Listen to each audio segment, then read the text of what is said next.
All right, hello and welcome everyone to Trackalicious Thursday Multi-Class GT3GT4 Round 8 here at Hungaroring. I am Mike Nause, joined in the booth here tonight by the one, the only, Riley Muneer. I was going to say, sorry. Sorry, there was a pause there. I kind of got excited. My bad, but welcome, Riley. Thank you. I've been really excited to be back here and joining you here in the booth, Mike. Awesome. I'm happy to have you here and ready for some awesome racing tonight. We're already jumping in straight into qualifying here. It's going to be a morning qualifying. Yes, it's a morning qualifying, but quite dark nonetheless. Lots of cars out on track right now. We have the 323 car leading the way. That is Matthew Haight, the Country Club Racing Porsche. Gonna be the first one. Oh wait, no, yeah, he is. Eric Costian's just coming out on track. Yep, and there's a couple of drivers, including Eric Costian, who are gonna have to serve some sort of penalty this race, probably for some little bit of last week, little bump and runs here and there last week. So expect to see them serve those during their pit stop. And Riley, you now can look at my screen if you would like. Perfect, that makes things a little easier. Yeah. So Hungaroring, a very tough track. One of the most difficult when it comes to overtaking. There's really only one safe space to overtake, and that's into turn one. That being said, it's really easy to get a good run out of the final corner, so even then we're not going to see a lot of attacking down there. First sector usually is quite quick. Then as we go into the second sector, you get this kink here. Paul Guerin's coming in here, going into turn, I believe that's 6. He goes a little bit wide, a little bit slow through there. Goes down to second gear for this turn. Probably could carry a little more speed, but not too bad. He'll run the car out wide, and he'll start this chicane here on the back straight. And then as he goes into this section, it's a very technical section. You don't want to carry too much speed. You just want to be on the racing line. Yeah, it's all about flow through here. Trying the best just to keep the car moving, carry all the speed, maximize the minimum speed through the corners, as Alejandro Pulgarin is doing quite well. In fact, so well, I think he does, in fact, run off the track and invalidate his lap, unfortunately. Yeah, it looks like he did go a little wide there. That sometimes happens through that corner. The car just tends to, you get a lot of understeer through that corner. So. And it also looks like Matthew Haight, who is in front of Adam Delbuke, his teammate, also invalidated their lap. Adam Delbuke 700ths off of Polsky's time. Currently Polsky in pole position, the 148.1. He had a good run through that first corner there too. Not too bad. He could definitely use more of the track, but yeah, not too bad. And it looks like Jose Guzman takes over first place. Yeah, 146.6, not bad. Carlos Guzman, his brother, 146.8, not far behind. Both of them driving the Honda NSX tonight. Great car, drove that in my final season. Had a great time with it. It loves low speed corners, I will say, and high speed corners. It's got some very good rotation, and it's quite good through high speed corners. I would say I'm questioning whether his brother Jose's brother invalidated. Yes. He went a little wide in that first corner. Carlos is on an invalid lap currently. No, makes sense.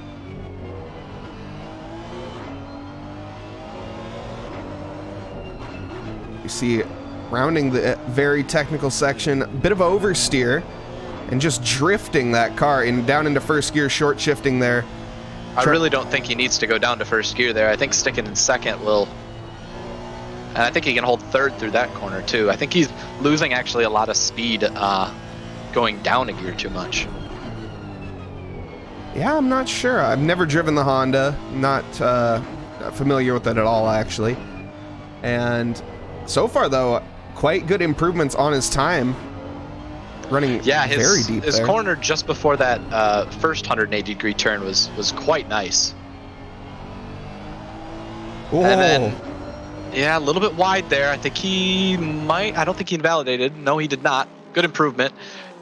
Carnes also able to improve, but he's still about 6/10 back. But he'll enter the first corner now. We'll see what he's able to do around this track. The Porsche, I imagine, would be quite a good car around this track. It's got great acceleration out of the corners, and there's a lot of slow speeds corners around here. Yeah, absolutely. And Porsche not the greatest in that first straight, so hopefully Gabe Carnes and Adam Del Buick in the Country Club Racing Porsches. Wow, that was a very aggressive line through that corner. Whoa, yeah, it was. Just saw it back on replay there. Are you watching on stream or are you watching on Discord? A little bit of both. Okay. I was checking some other. Oh, that makes sense. Other. See a Ferrari. Items, so it looks like that spool that's off right now. It's just more. I just was surprised to see a Ferrari. Yeah, it's been kind of nerfed recently. We don't see a lot of people using it.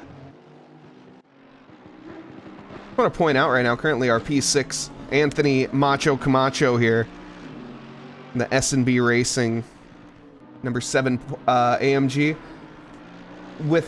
He's about, what is it, a second off of the fastest lap, but he does have a fastest first sector time, being a 37.53 over Jose's 37.59. Jose taking purple sectors for the rest of the lap. There's a chance that what we saw possibly with his lap that's a second slower, either he's just very uncomfortable in that middle sector, or the final sector, or he invalidated and it's basically taking his worst time. That could be. So we'll see what happens when he comes around the corner here. If he's still a second down, then maybe he's just very uncomfortable with that second sector, and I don't blame him. Guys, actually, he does improve, make a lack there of improvement by about 0.2. Not quite. Very interesting. Off the pace just a little bit. And then on this track, during that first corner, you can run out onto those red and white rumble strips. Want to see these split 2 drivers using all the track here. And Zeke, thank you very much. Wow, I can speak. Thank you very much for the follow.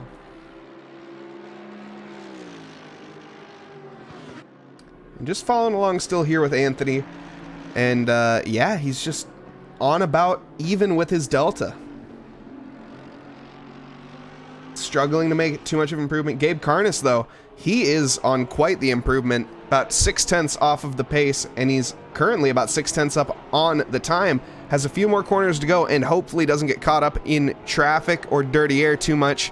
I think he has his teammate in front of him, rounding the final corner now to get ready to come on to the start-finish straight.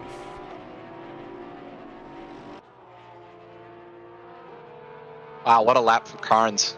Able to throw down a 46.0. Not half bad in that Porsche. And there goes Guzman, jumping him that quickly. There you go, Carnes using all the track there. That should give him a great run down into turn 2.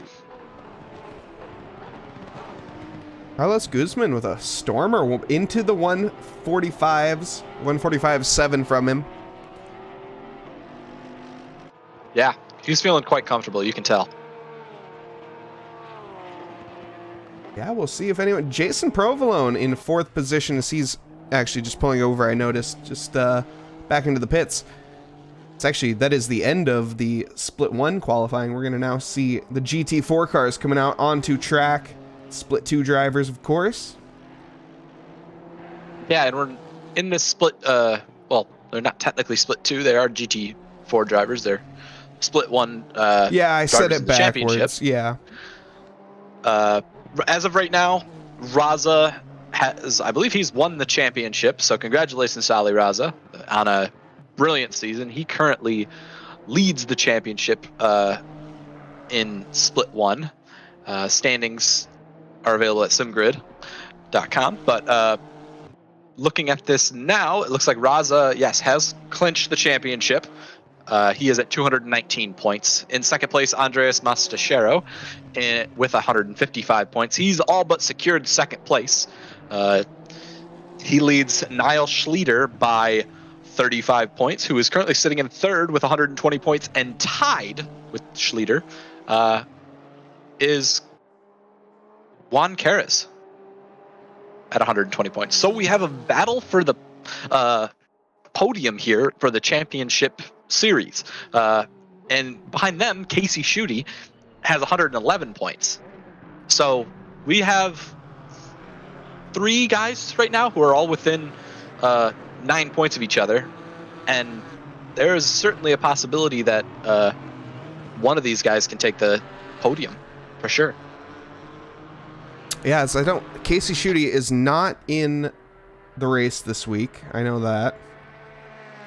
Some of those drivers that you named are not going to be partaking in this race. Not the highest turnout this week. 24 drivers on the grid. But nonetheless, plenty of drivers here tonight. Eric, we do great lap, by the way. I just wanted to say, Eric Gakosian in chat saying hi. He's in P6 right now. That was a stormer of a lap from Eric. Yeah, well done. It's unfortunate that he's going to have to serve that 15-second penalty. Hopefully that doesn't drop him down too much. Yeah, 15 seconds is quite a bit of time. No denying that, but... Yep. And it looks like Juan Carres and Casey Schutte, they are both not here tonight. So it looks like Niall Schlieder will clinch the third place spot for Split 1. As for Split 2, currently leading the championship is Jason Provolone at 216. If Eric Miller was here tonight, he could possibly catch Jason Provolone. He is at 198. You get 40 points for a win, so basically Provolone needs another, I believe it's 22 points to secure his victory. So that would mean he would need to score 5th place or better to win the championship if Eric were to win this race today, but it doesn't look like Eric is here. So it looks like Jason Provolone will clinch the Split 2 championship as well. Yeah, absolutely. Congratulations to them. And currently just following along here with Ali Raza as he's going to be getting ready to set the first lap times of the GT4s here tonight. And also in chat, pointing out what a lap from Gabe Carness as well, taking that second position. Country Club Racing looking really good here tonight. Ali Raza coming across the line. 8 seconds off the pace from the GT3 cars, which is quite good, but that puts him at a 154.2, leading the split right now for the Split 1 drivers. GT4 cars. Yeah, Raza has kind of run away with this championship all season. He has been a force to be reckoned with. Yeah, he's quite fast. Professor Chronotis here with a lovely pink glow stick on the AMG on the T-Swizzle 2022 car. Needs to get ready to change that 2023 soon. Can have an updated T-Swizzle livery, I hope. I hope so too. I do like the pink antenna coming out of the car though. That's fantastic. Is that like normal? Like, is that just on the AMG? I believe it has something to do with the auxiliary lights. So I've never seen that before, but it's hilarious to watch. It's amazing. It looks like he's driving an RC car. A little unicorn. I think that would be a great team next season if someone drove the GT4 car and had this auxiliary light. You could call it Unicorn Racing. The only issue is it only is visible at night. If you're in the daytime, people are going to be like, what are these guys on about? Very true, very true. But it does look really cool in the night. Yeah. And hopefully we'll see more night races next season. I know you and I are both a fan of those. Absolutely. I love me a night race. Love me a wet race. Any race that tries to break up the norm. Speaking of weather, what's our weather report for tonight, Mike?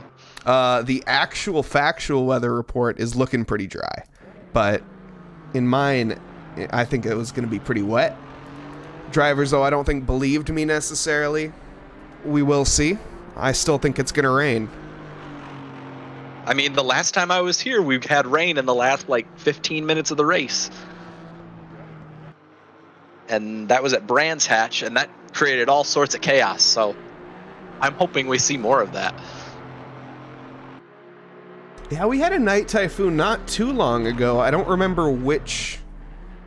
I think it was at Suzuka, but I don't remember which league it was.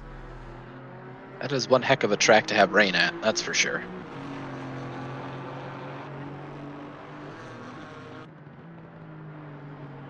Bill here sticking with Professor Kenotis as he's in third position right now for the GT4s. Nause leader taking that second position. And Ollie Raza about a second faster than Nause leader, which is dang. That is impressive. I'm very impressed by Kenotis right now. As of right now, he's ahead of Mostasero with only about 2 minutes and 40 seconds left. Yeah, Andreas not quite on the pace here. 5/10 up though on this current lap. I think this is where we're going to see his pace truly shine. We also have Kenotis right behind him too, though. So actually, and Kenotis is actually on even more of an improvement himself. So hopefully he doesn't get held up here then by Mostasero. Well, we're going to see a little bit of a flip-flop here in a second, but I think Kenotis, yeah, still holds on to it easily. Wow. In fact, he's down in the. Is he almost down in the 154s? I believe he is. No, not quite. 155.2 from from Andreas and 155.1 from Professor Kenotis. Almost. But enough to hold on to that podium for right now. I'm not Jimmy on a pretty good lap as well. 156.4 currently. It looks like he needed to use a little bit more of the track there, driving it wide. But the Ginetta, not a great car in terms of high speed, so this might actually be the track for it. A really short rundown to turn one kind of allows him to get away with a little bit of that low top speed. Yeah, and he does come across the line for an improvement. Not quite enough to improve the position. But we'll go back out, try again for one more lap. 1 minute left here in qualifying. Ollie Raza still holding that pole position quite firmly. He will even probably get another lap to try to hold on to it, which I'm sure he'll try. Now Schleter has contempt. He's content with his time. 154.9 from him. Professor Kenotis still on a push lap. Not making too much improvement right now. In fact, looking like he might even be getting held up just a tiny bit by Andreas in front of him. Andreas on a good improvement, though, as he is he's only about a 10th off the pace from Professor Kenotis here. And improving on this lap. Bit of a tank slapper coming out of the final corner. Comes across the line. It's just not enough. But he does have an extra lap still. He made it across the line before the time ran out, so he will have this lap to complete. Oh, but he gives up. But he does give up. And it looks like car 55, Fallon, also will have an extra lap too. Qualifying has ended now. So all the drivers that are currently on a lap will have a chance to complete their lap. Yeah, Ross Fallon here in the Camaro. Chunky, gotta love the sound of that thing. Oh, man. Chunky monkey here.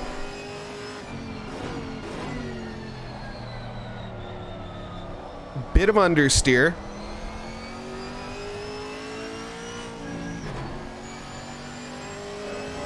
This has to turn in earlier for that corner. Use a lot of that curb.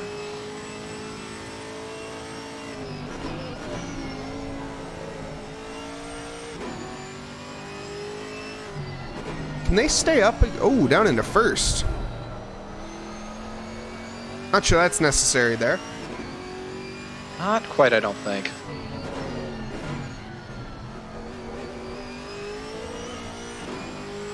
I think he could certainly use more of that curb, too. Yeah, I feel like you can just take second through the chicane. I mean, we're not trying to criticize, obviously, Ross Fallon here. Ross Fallon, the man in the Camaro, doing what he can right now. This not being everyone's favorite track. Reports from the grid, as I've heard, interviewed from a couple drivers. No, not really, but heard from a couple drivers. This isn't. A lot of people don't like this track, like at all. I don't know why. I love this track. I do too. It's a very technical track, so I can understand why some people don't like it. It's flowy. You really have to use all of the track to be fast. Yeah, it's a very flowy track. You have to compromise certain corners to set up for other ones. And oh no, Ross Fallon was on a pretty good improvement too.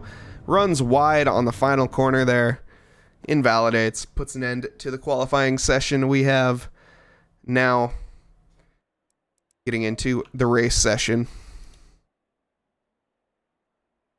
Yeah, just an incredible time set by Raza. He was into the 53s, over a second faster than Schlieder behind him. So, again, just goes to show that Raza came to play this season.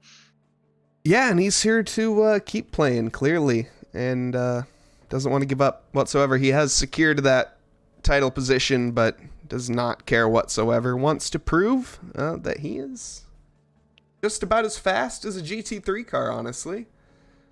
Absolutely. But here, Raza's already won 3 races this season, finished on the podium 5 times total. His worst finish was 5th. Yeah, that's pretty good result. No doubt about that. Quite good indeed. But starting in first position this race, we have Carlos Guzman, the Jensen Team Rocket. 139 Honda. Behind, or lining up next to him, is going to be Gabe Carnes. Jose Guzman, the pole sitter's brother, lining up behind him in the 129 Honda. Then we have the 82 car of Provolone, championship winner? Yes. Championship Leader, currently winner, we believe. Yes. Yeah, and sitting in P4, Alejandro Pulgarin in P5, Eric Gossi in P6. We have Spool Lackney in P7, Justin Beachley in P8, Anthony Macho Camacho in P9, Adam Del Buque in P10, Reggie King in P11, Daniel Versosa in P12, Adam Polsky in P13, Matthew Haight in P14, Tanner Masters in P15, Ali Raza leading the way for the GT4 field in P16, but P1 overall for the GT4s. P2 for the GT4s is going to be Niall Schlieder, that 37 Porsche. P3 will be Professor Carnotis. P4 will be Mostachero. P5 will be Alex Afonso in the 999 Maserati. We have Ross Fallon in the Camaro. Starting in P21 overall, I'm Not Jimmy in P22. Jarek Snyder in P23, and bringing up the rear, a GT3 car, joining a little bit later, is Ricardo Sapien in that 263 AMG. We'll keep an eye out for him as he fights through the field. We'll see what happens there. A couple of these drivers are going to be receiving penalties at the start of the race that they will have to serve. Yeah, couple 15 seconds, couple 20s, and I think a 30.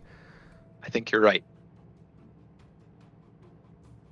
So what are you expecting today, Mike? Who do you think is going to win this race? Dude, honestly, I don't know, because like there aren't the normal people. There's just nothing. No, I mean, Carlos Guzman. I want to see the Guzman brothers battling for a race win. That's something that I think we've honestly yet to see these two fighting really that hard. I'd love to see that go down to the wire. Jason Provolone as well in that Lamborghini, 82 Lamborghini, I think as well is going to be a force to be reckoned with, as he has made that car look easy to drive. Ali Raza, in terms of the GT4s, obviously, I think is going to pull away a little bit here. Niall Schlieder, hopefully, will battle with him. I think these past few races, he has managed to stay with him a good bit. Absolutely. Let's hope people are able to keep pace with Raza. I'm hoping to see Eric Gukasian come back from a 15-second time penalty and, maybe possibly finish on the podium if he's fortunate enough. I think, yes, it'd be great to see the Guzman brothers possibly win, but I think Provolone has just hasn't had the best qualifying performances this season, but you know, he's pulled out a few race wins, and look for him to possibly do the same tonight. Yeah, and sneaking in there as well with a time penalty, Alejandro Plagarin in P5. I think he is someone who's improved massively. I think if you, I don't know, can you give me just like a stat run? Because I don't have the thing. Could you give a stat rundown of his race finishes over the course of the season? Because I think they've gone from like P15 all the way up to P5. Yes, let me take a look here. 1 second. He is split 2, correct? Yes. So Paul Guerin, if I look here, he has struggled a bit this season, according to the stats here on SimGrid. His best finish is 9th, unfortunately. So he has the pace. I don't. He's improved massively. Excuse me, in race 1 at the start of the season, I believe these were warm-up races, he did finish 6th and 5th for the 2 races that were warm-up this season. But he has had some trouble this season otherwise. A couple P9 finishes and a couple P14s and a couple DNFs. Yeah, he unfortunately finds the barrier a few times. Well, I mean, obviously he does have a 15-second penalty. I think that has something to do with something. But anyways. Yes, but let's hope he finds a good line here to take and keeps himself out of that barrier. I think he can. Yeah, absolutely. As like I said, just someone who's made a good improvement. His lap times, I guess, are what really has shown. I don't know if you can. It's hard to compare lap times, obviously, but he's just take my word for it. He's gotten faster. He's gotten quite fast. Speed only matters when you're consistent, and yes. A driver that has shown that this season, and who you can see on Sunday when we take it to Watkins Glen, current, I believe, championship leader is Jacob Padberg. Oh, yeah. He has found consistency this season. But we could talk about them another time, because tonight we are at Hungaroring with the Thursday Night League, and here we come into the line with Carlos Guzman leading Gabe Carnes. We are green at Hungaroring. Great start from Gabe Carnes. Already putting pressure onto Carlos Guzman. Jose Guzman behind. Actually, I think that's Jason Provolone, excuse me. Putting heavy pressure onto that second place holder currently. And a big send from Guzman. And now we see the two Guzmans. 1, 2, big incident down the field. Lots of cars bumping and banging. We see most people recovering fairly well. Looks like there was some great avoidance by a lot of these drivers, so well done by most of them. There was a little bit of a bump out wide. I'm not sure. I believe that was Sapien that kind of got ushered out wide. It might be because he's in that GT3 car trying to fight back through the field, but it looks like that's Professor Chronotis getting a good move there on Ali Raza, possibly. Or no, Raza's a little bit further ahead, I believe. Oh, and there's, I believe that was Chronotis being shuffled wide a bit. Yeah, we actually have Niall Schlieder and Ali Raza. Niall Schlieder leading the GT4 field, but both of them ahead of 3 of the GT3 cars.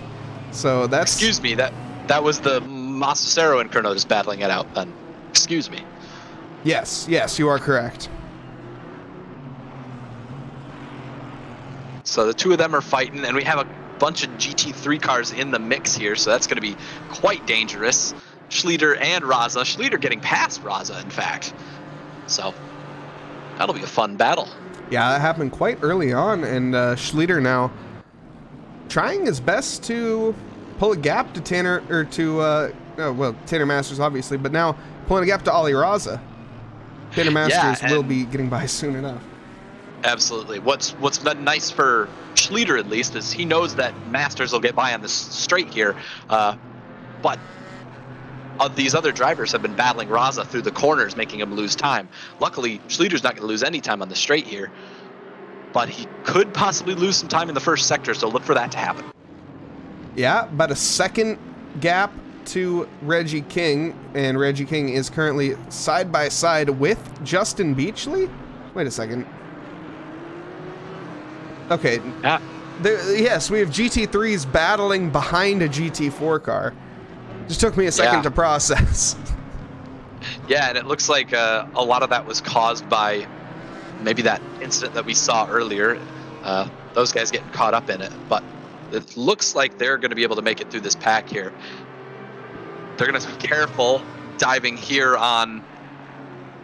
Ooh. Very cautious. Ollie Raza, I think, or who is that? Yeah, that is now Schlieder, excuse me.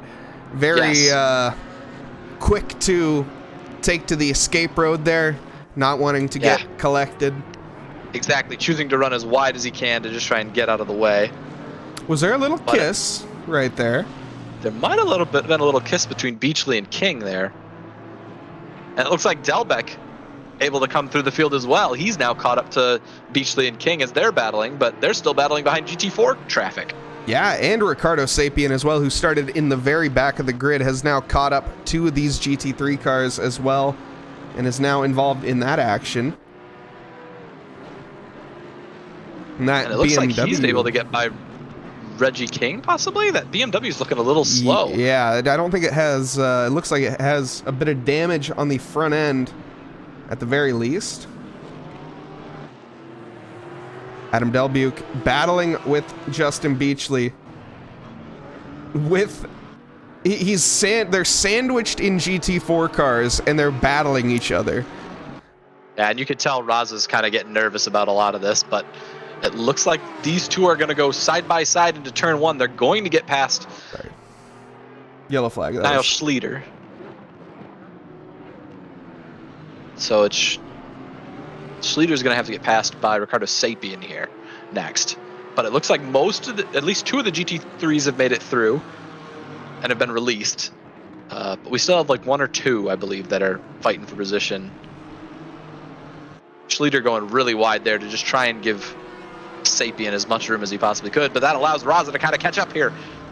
They're going to go down into the kink, and Raza has a run. Yeah, so just like that, Raza had a gap, or Schlieder had a gap to Raza by a little over a second, and now they are bumper to bumper. Yeah, Porsche on Porsche action here with a GT3 behind. Still needs to get dealt with there. Andreas Mastachero, about 2-second window to him. That's the next position. He's about 2 seconds back. Chronotis has lost a second on him now, starting to fall back towards the Maserati of Afonso. There's the move from Reggie King onto Ollie Raza. Next up comes Niall Schlieder. And I'm seeing Schlieder going a little wide through those corners. He better be careful about track limits. This is a long race. Yeah, and I do want to see here. I think, we do see some Guzman and Guzman action. These two battling bumper to bumper. This is a long race, boys. Sort it out. Some brotherly love indeed. It's like we're going to see the Kurt Busch and Kyle Busch fights here. Yeah, I don't expect this to end anytime soon. I think these two are going to be pushing each other to the limit. I certainly hope not. I think it's going to be a great battle between these two. But Provolone's still only 2.9 seconds back. I believe he got past Paul Guerin finally. But Paul Guerin performing well for himself. Holds 4th position. He started in 5th. Oh my goodness. This is an impatient Jose. Oh, it's so impatient. He's going to pick up probably a track limits warning there. There's a chance, certainly. That's a very easy corner to do it on. And as you said, it's a long race, hour and 8 minutes to go, and these two are battling like it's about 10 minutes left. Well, they're battling like they're brothers, so fair enough. And it's quite obvious. It's quite obvious. Having a brother myself, this is how I'd fight him too. Gotta stay within that second, stay within the juicy slipstream. And unfortunately, not the greatest run there for Jose. Is gonna lose a little bit of time.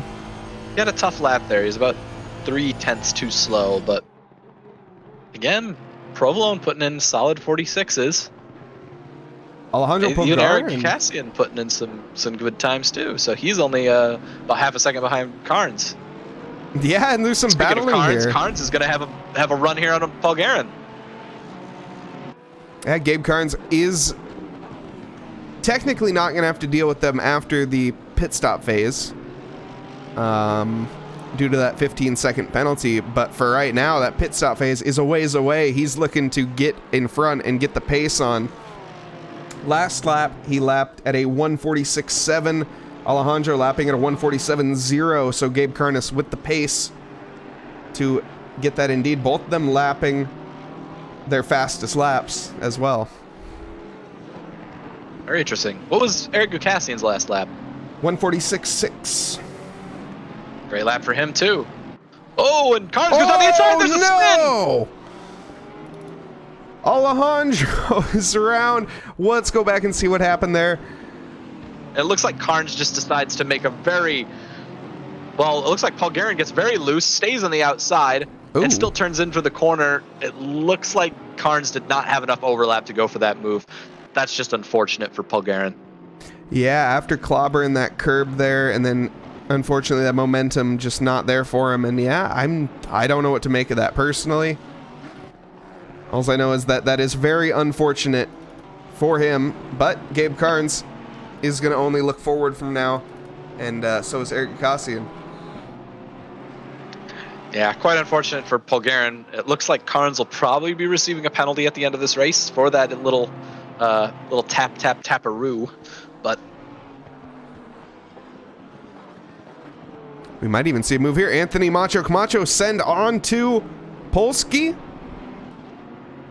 Still got that inside line. Polsky will have the better run, and will have the inside line going into the next order. So I think he's going to hold on to that.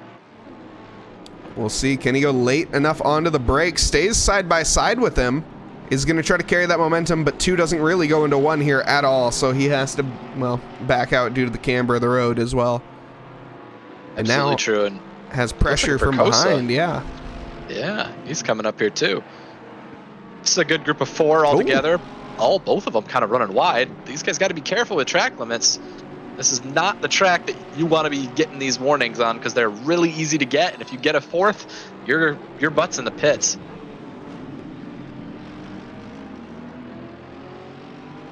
And there's another cut there by, I believe that was Vercosa in the Mercedes. Matthew Haight pressuring onto Versosa after that little bit of a mistake. Nikron, thank you very much for the follow. We're seeing a lot of battling amongst this group. They're all within about 2 seconds of each other, so expect to see a lot more battling between Polsky, Camacho, Versosa, and Haight. Oh, and there's contact. Not seeing some of the cleanest racing here. A lot of dives, a lot of people running each other wide. Yeah, Versosa flashing his headlights, not too pleased with that. He's quite frustrated. This track is very tough for overtaking, so when someone makes a move like that, it's typically either out of frustration with being... What's this? Carlos Guzman lagged out. Yeah, he stopped on the track. I think he's floating on the track. Yes, but somehow his brother is still racing? I imagine they share an internet connection. Oh, maybe not. Yeah, I'm not sure.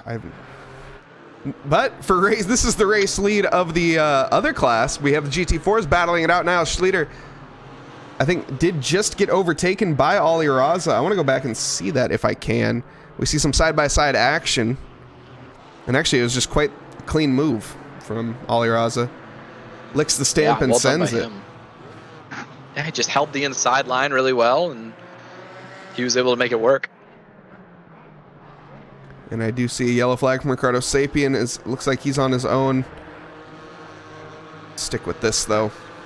That is car 263. He is dropping fast, so looks like his car is still stopped. It looks like he's starting to get going now. Yeah, unfortunate.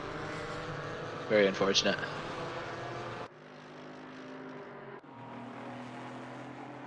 And this is for P last. We have I'm Not Jimmy battling with Jarek Snyder. Yeah, Snyder's having a tough race so far, so is I'm Not Jimmy. Hopefully these guys can settle into a groove and start making up some time against the rest of this GT4 field. Yeah, I'm not Jimmy, not quite showing the pace that he normally does in that Ginetta.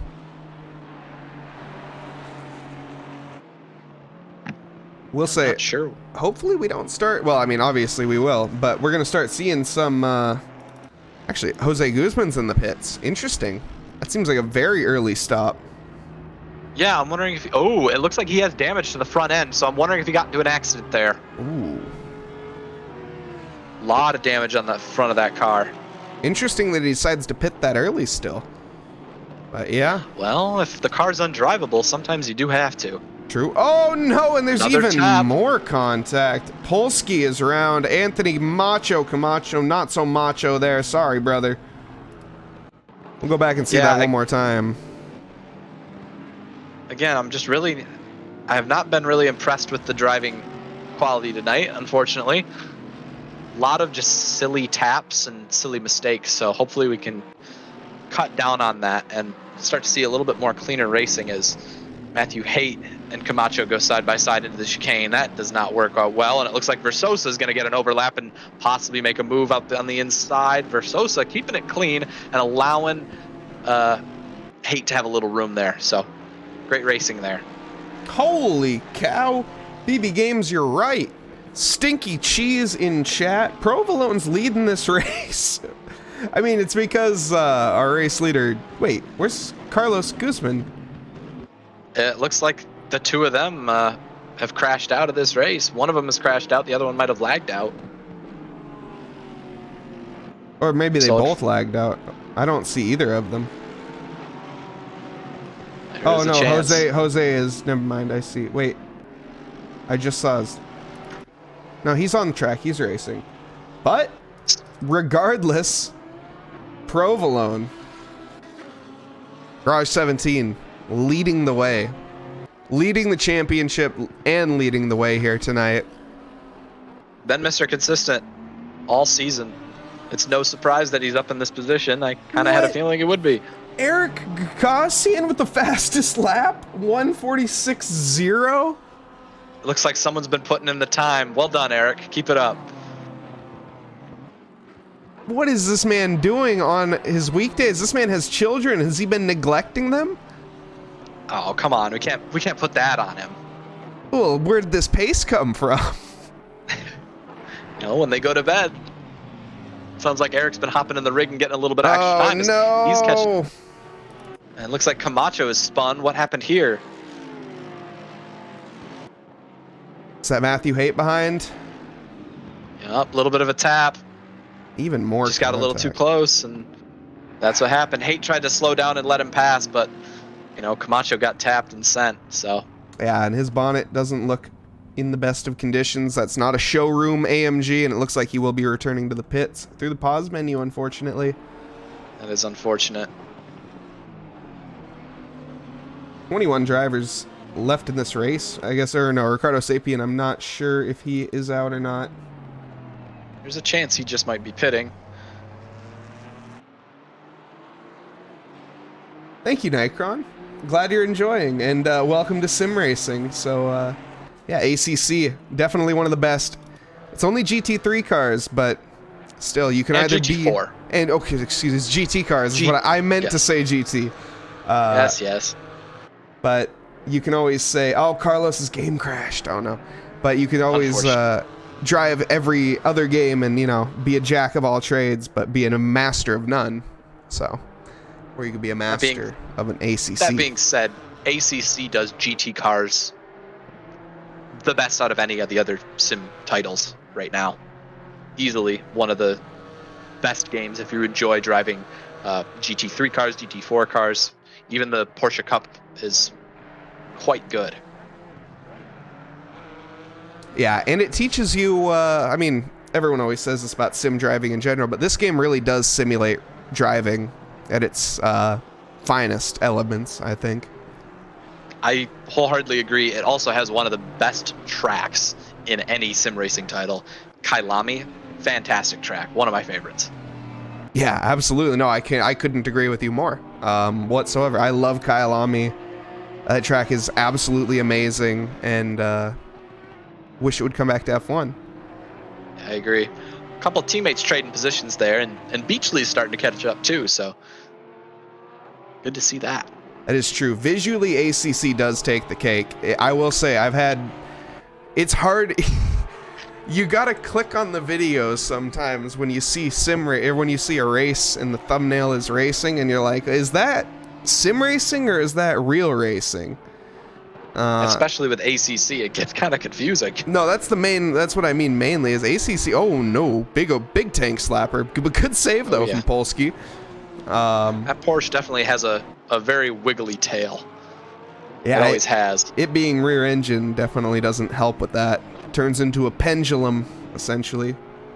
Yeah, but it's very pointy, so that allows the car to turn a lot better, and you get great acceleration. Yeah, exactly, Nightcron. I can't relate with you because I'm extremely young, but no offense, obviously. I was born in the year 2000, so I'm a child essentially. You are a child. Wow. Yeah, I can't believe I'm older than you. I know. That's what everyone says, but yeah, sad to see no McLarens. That's also true. Yeah, I'm kind of surprised. The McLaren's would have been a great car on this track. It's very planted, and it can get around these like tight, quick, high-speed corners quite easily. I love the McLaren. I mean, I'm not biased whatsoever. I'm not a McLaren main or anything. No, that car, the main reason I love that track is it has a couple tracks that it's particularly good at, but it doesn't have any tracks besides a couple. All right, I lied. It's an average car. There's very few where it's not great. Yeah. But there are a couple. I'm trying to. There's some that are extremely bad, and I can't think of it right now off the top of my head because I'm too busy watching Matthew Haight here chase down Daniel Versosa in the Country Club Racing Porsche. I would say it's not the best at Zandvoort.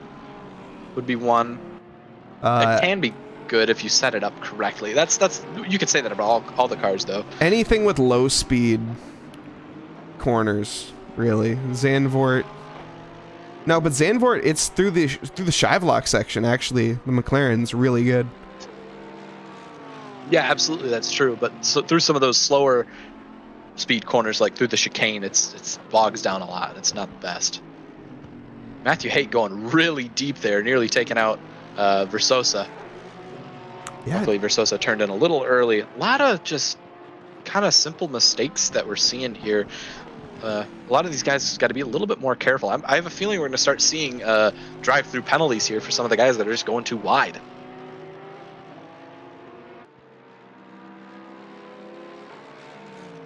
Looks like Raz drive a 570S in Vegas. That's sick. Very cool. It looks like Raz is pretty much pulled away at this point. And it looks like Andreas Massachero has caught Schlieder. And Schlieder might have done in his tires quite a bit here. So, see how these guys are battling. Yeah, it's Cornotis is at the falling down the pack as well. 19 degrees track temp, so the track conditions are actually like perfect. Yeah, they're optimum. So these guys will be fine. No, definitely not Imola. McLaren's great at Imola. Very true, very true. I need to take a look at like all the tracks. I just can't think of the tracks right now. That's my issue. I think Eric Gukassian right now is really hoping for rain. I think he wants to see some rain come into play, just simply based on the fact that he has to serve that 15-second time penalty, and it's going to cost him. Yeah, unfortunately it is. Spool Acony though, 10 seconds behind currently. Eric putting in the laps. Yeah, if he's building that much of a gap, there's a chance that Eric could possibly take a podium here, and I think that would be his maiden podium, possibly this season. That would be awesome to see. Yeah, Eric's up here, but so far his best finish this season has been 5th. I got it. He is 6th in the driver's standings, but his best finish is 5th. I know what track the McLaren is absolutely garbage at. Oh, yeah? Bathurst. I completely disagree. Really? It's tricky on some sections, The but mountain it's quite section good. is literally suicide. Like, I It agree can the be. rest of the track is great. Unfortunately, we see Tanner Masters are off. But the mountain section is, the car feels like it weighs, I don't know, approximately the same as a small dog. And you just end up in the barrier 9 times out of 10. I feel like the steering is actually not as pointy in the McLaren, which that's why it's difficult in the mountain section. Ooh, and there's that GT4 car of Schneider jumping out of the way of these two quite rambunctious GT3s. All the GT3s are a little bit rambunctious tonight. I would agree with Mike Burkhoff and say that Imola is actually worse. Imola is a track that you need to ride the curbs, and that is not a car that you want to be doing that in. That's a good point. And Monaco, yes, Knoppers. Yes. Any GT car would probably be pretty... Actually, maybe not. Maybe the Porsche. But most GT cars, I think, would be pretty crap at Monaco. Yeah, very true. Well, GT cars are technically smaller in wheelbase than Formula 1 cars, aren't they, at this point? I want to say Formula 1 cars are monsters. Yeah, that is true. The modern ones are, yeah. Yeah. So it might be interesting to see a GT race around Monaco. You never know. I know they do modified track versions of, like... I'm not sure, though. I don't know. I'm going to be honest. I don't particularly like Monaco that much. I 100% agree with you. I don't think it's But a good we should racing stop thing. talking. Yes, we should I stop agree. talking about this because we're going to be considered blasphemous and thrown in prison. Yes. So, I respect the history, but... yes, no buts. We can't say the buts. Okay. We'll get hung. We will be killed. No. Matthew Haight still stuck behind Versosa. Those guys having a very good battle. It looks like is it Carnes is coming back kind of at Provolone, or I believe they've been close to each other this whole time. So kind of impressed with the battle we're seeing behind with those guys. Thank you, Knoppers. Touch the butt. Yes, okay. Thank you, chat.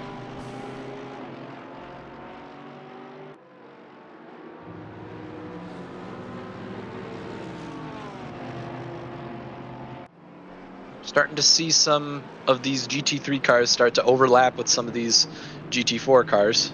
And we're also seeing a couple cars pitting. Car number 72, Tanner Masters, is in the pits. And it looks like he is coming back out on track. Yeah, I think we saw him, unfortunately, get into a little bit of a contact with a barrier a bit earlier. At least he had an off-track excursion. I'm not sure he did make contact with the barrier or not, but not sure. Very true, but it looks like at least he was able to get back to the pits and get his car back on track.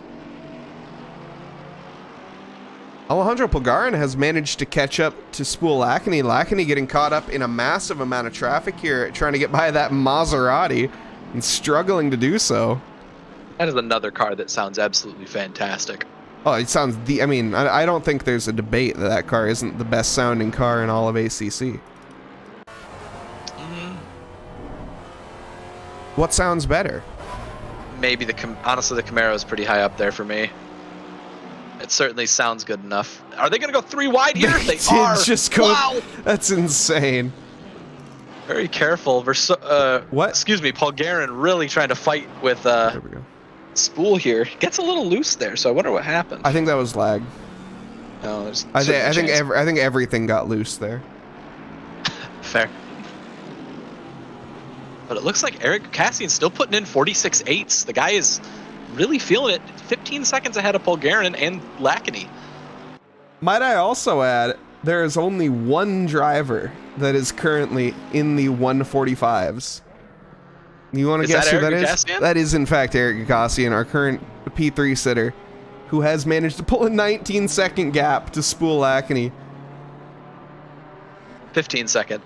But yes, What did I say? 19.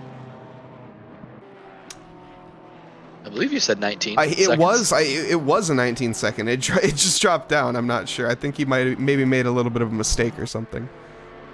Strange, It but was 19 very on impressive the yeah.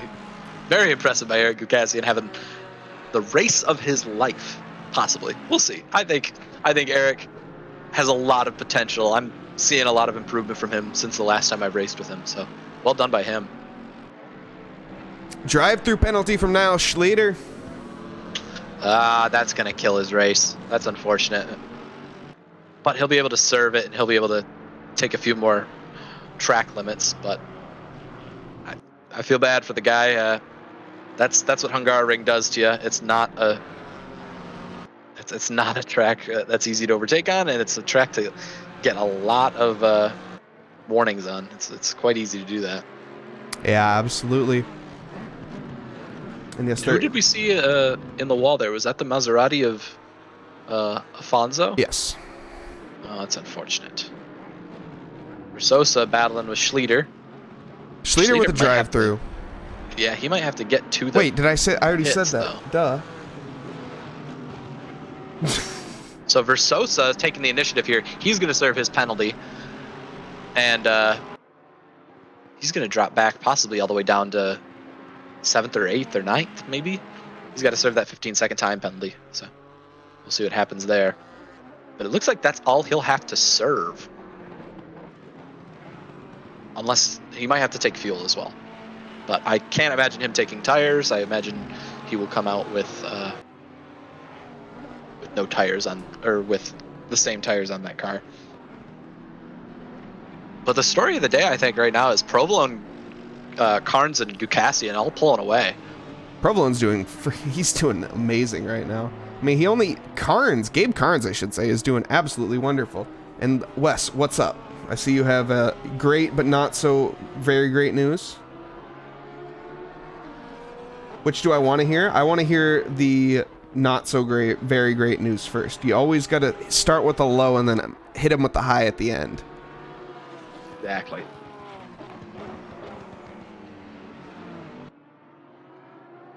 Gabe Carnes, though, pushing the wheels off that car. 146.1, his fastest He's been catching lap. Provolone, and honestly, Gukasian's holding that 2.4-ish, 2.5-ish second gap, and he's making Carnes, I think, sweat a little bit under the collar. I know he has that that drive-through penalty, but I think he's going to be fine. No, I do too. I think he's managed to outdrive the drive-through. Absolutely. I think I would imagine Niall Schlieder here is going to have to serve his penalty. He will likely come into the pits shortly. Yep. And there he goes. He will serve it. Probably had a time limit on how soon he needed to serve that. But that will mean Andreas Mastachero, he'll take over second place in the GT4 category. Raza, though, 10.5 plus seconds up the road. He has been on fire this race. Yeah. Gabe Carnes, though, closing that gap to Provolone as well here. And yes, this is the last race at Hungary for this season. If you're looking to join next season, please join us at Trackalicious, where you can find all of the details for our next season of this league on Thursday nights, and even our other varying leagues that we'll have that are on other nights of the week, including Sunday night. And I believe we're adding one on Tuesday night, if I'm not mistaken. I don't say that. Sorry, I don't remember. I don't know about. I know nothing about that, and I'm not trying to say that to hide it. I genuinely know nothing about that. Well, someone in our server does. So if you're interested, please join our server, and we'll get you the details. Yeah, as I just posted Discord and SimGrid. And there you go. Gabe Carnes putting in a 46-0, really gaining on Provolone now. Okay, my dyslexic brain has to digest this message of Lord Wes's. Okay, hold on. There's a lot of ones and twos in various orders. Oh, no. Don't confuse him, folks. That's not nice. It's unnecessary. And I'm wondering if Provolone's going to hold up Carnes here. And Gukassian will be able to catch up here. Okay. The first part of your message I understand. I don't get the GT.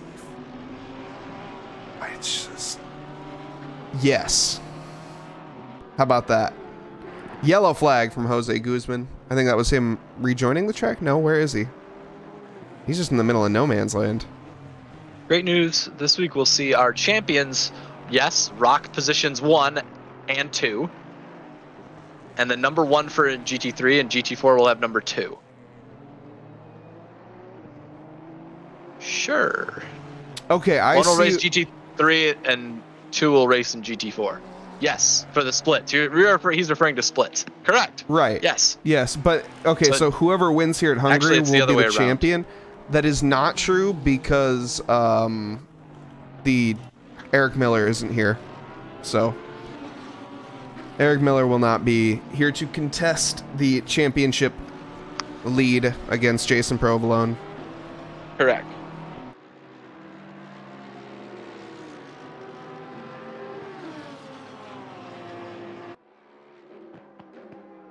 One will race in GT3's 2. So confused by the message, honestly. Provolone answering right back with a 46-0 of zone. Dropping about 4/10 on Carnes there. But still, they're right neck and neck with each other. They're going to fight.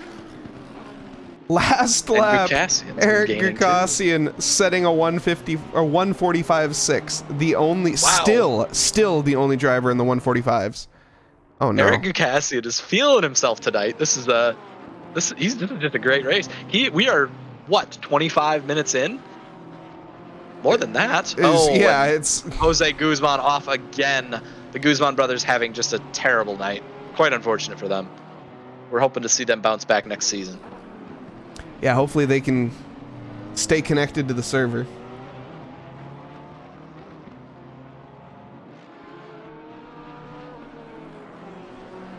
Yes, correct, Lord West. Yes. Okay. I see what you... Okay. If Eric Miller was here, what you're saying initially would have made sense. As well. He has served his penalty and his pit stop, but has just spun on track. Hungaroring? Yes. Alejandro. He's in 12th position right now, unfortunately. And then he just ran wide and invalidated his lap. That's going to be another addition to the drive-through. Hopefully he doesn't collect one of those. Still 40 minutes to go. Drive-through penalty from Jose as well. And Hungaroring is not driving the safest car on the track right now. You can see his lights flickering every time he's braking. I thought that was a feature. That's German engineering. No, not quite, unfortunately. The car has been very nearly destroyed. He will go to the pits and repair. Yeah, that's a proper AMG right there. That thing has been in a battle with the wall, and I can tell you right now the wall won. They often do.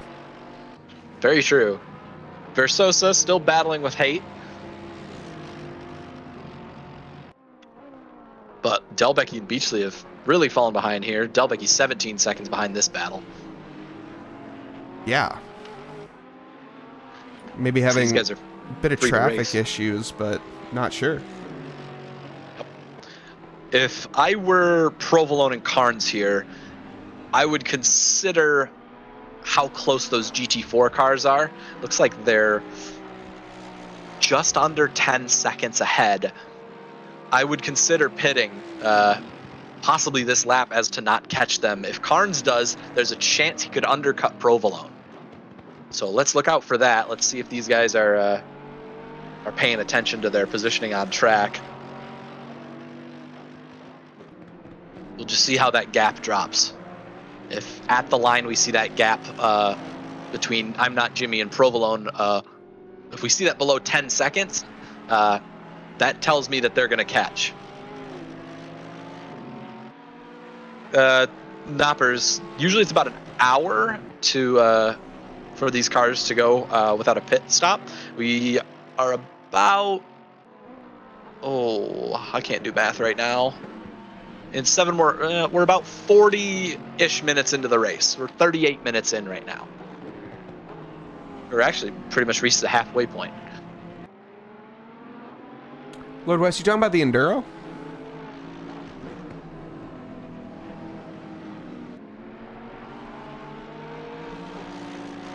Oh, are we referring to drivers joining new teams or joining? I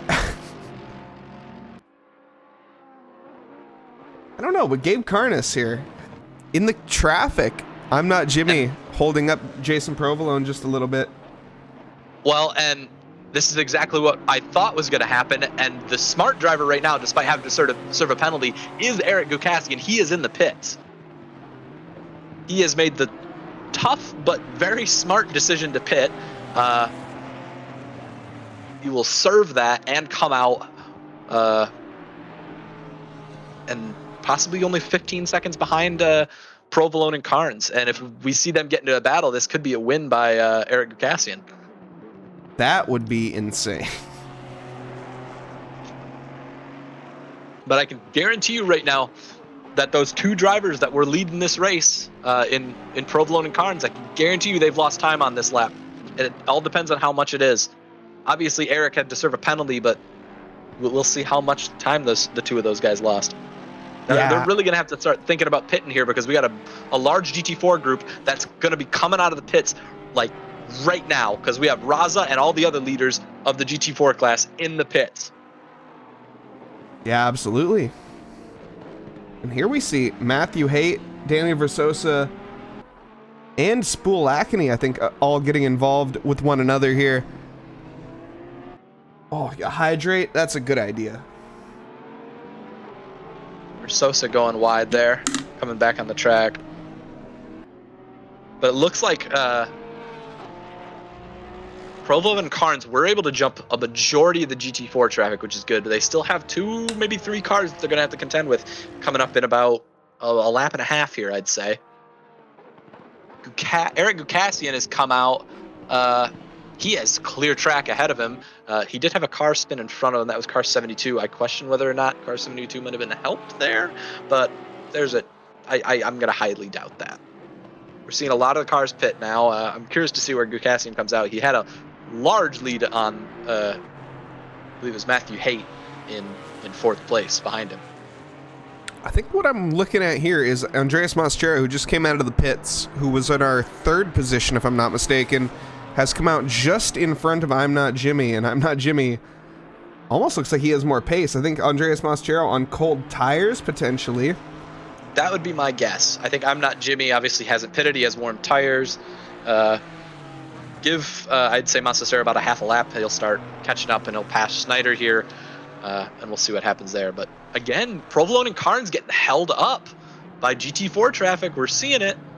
What was their last lap? Did we end up seeing what that was? 1:49 from Gabe Carness. They're losing 3 seconds there, a lap, and they're still stuck behind these 2 GT4 drivers. They're going to get past them on the straight probably, but they've lost more time. In the pits goes Provolone. That was a smart move, but it looks like Carnes is going to have a little bit of clear air as he gets past, I believe that was Professor Carnotis. Eric Gukasian has just started the 2nd sector, so he will not catch Provolone out of the pits. Provolone will probably be about 12 seconds ahead of him.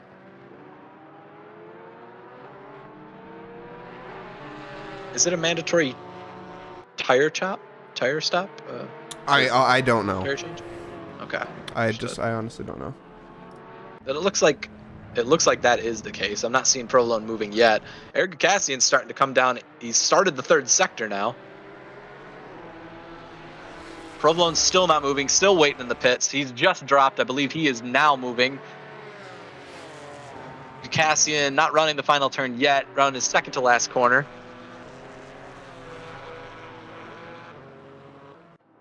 Provolone will have a lot of traffic to get through, though. As Eric rounds the final corner, Provolone has exited the pits. He is on the main straight. Eric Gukasian. After a 15-second penalty, I'll give him credit. 8 seconds is pretty good. Adam Delbuke just had a yellow flag. What happened here?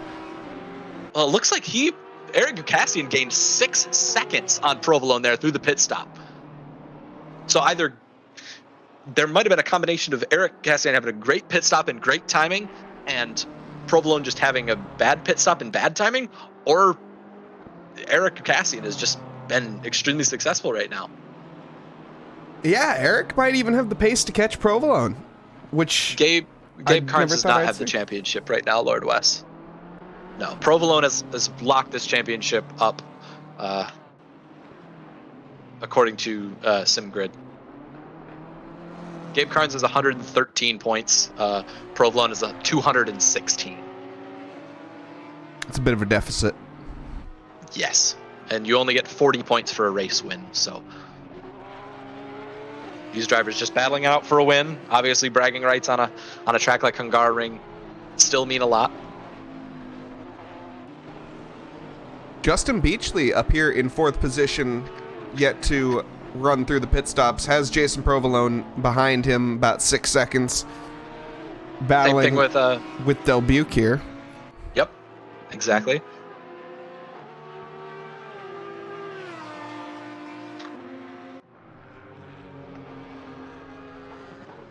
Sassy old man. Oh no. What's your in-game name? I don't recognize Twitch names, unfortunately. Gukasian setting a 46.9 last lap. He's really just trying to get his tires warmed up and get back into his groove after his pit stop. Really not far behind Jason Provolone, though. Oh, you're Macho Camacho? Oh, unfortunate.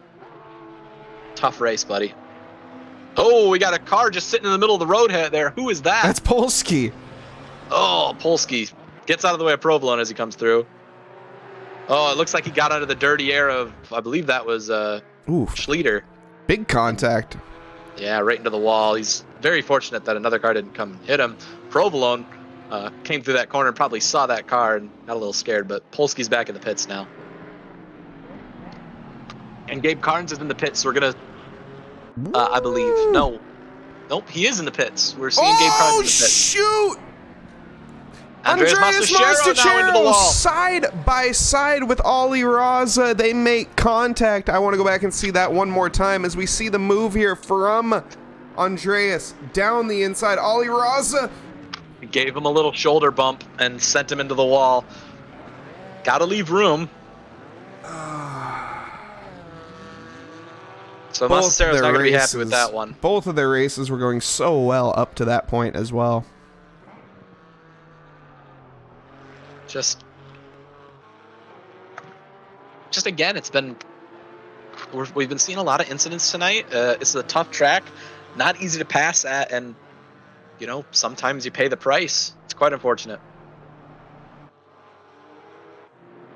Yeah, a bit further down the field after these two drivers have made their pit stops. Still, both these drivers not having the greatest race, but battling it out nonetheless. You love to see Ross Fallon and Jarek Snyder fighting it out down here for the, not P last, but P second to last, so. Yeah, they've been struggling a bit, but, you know, that's the type of track this is. Honestly, most of why we do sim racing is just for the fun of it, too. So, these guys, hopefully they're having a good time. Yeah, they actually have a little bit of a three-way battle going here. I'm Not Jimmy, Jarek Snyder, and Ross Fallon. 3 drivers you normally would expect to see quite significantly further up the field. But absolutely. Nonetheless, and all with each other, might I add.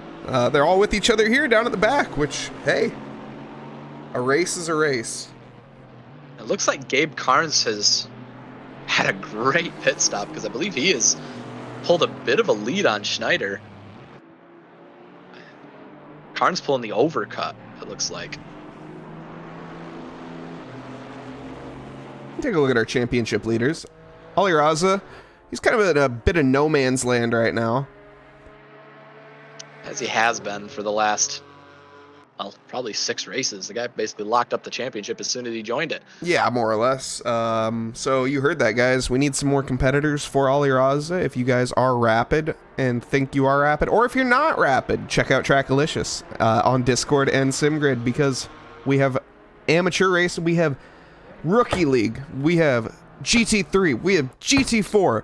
We have mixed class. We have everything. We have spouse swap, which is now renamed to not spouse swap anymore because it's promoting. It's like it's a different swap now, but nonetheless. Absolutely. We also have a league starting up here in January that runs January through February that has all of the cup cars that you could possibly want. M2s, Ferrari Challenge, the Lamborghini series, and they're 3 wide. I'm sorry to interrupt you there for a second, but like there's Ross some Fallon 3 wide taking 2 into 1 here. like it was nothing. And he just, wow. Okay, continue with that thought. Sorry, that was just very nice to see.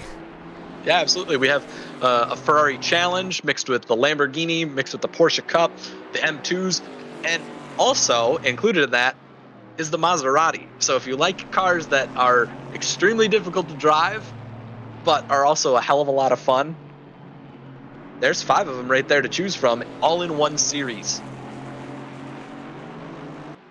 Yeah, plenty of action here in Trackalicious. Make sure you guys stay up to date in the Discord. And follow us here on Twitch as well if you want to just stick with us in the booth. Yeah, we have a fantastic season finale coming up here for the GT3 guys on Sunday. Okay, and you know what? We have a request for some onboards of our championship leader. Well, here we go. We have Jason Provolone about to make a move here onto Beachley. This is for position. Beachley yet to pit, though. This is going to have to be late on the brakes. I don't think Beachley, not going to fight this too much at all. Going to let him by and continue on with their own races. Provolone's flashing his headlights saying a little bit of a thank you to Beachley for making that easy, because he knows that he's battling Carnes, who is 5.6 ahead. Wow. Carnes able to really pull out a gap there. Good for him. Eric Gakassian now 6 seconds behind Beachley.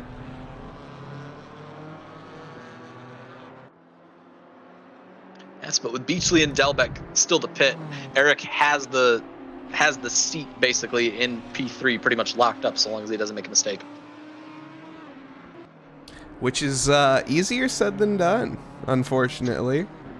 He also has fastest lap locked up, which is not something we were expecting to say. Yes, no, and he's still the only one in the 145s. I want to see him pull another 145. He's gained a bit of time on Provolone, about a second since the pit stop.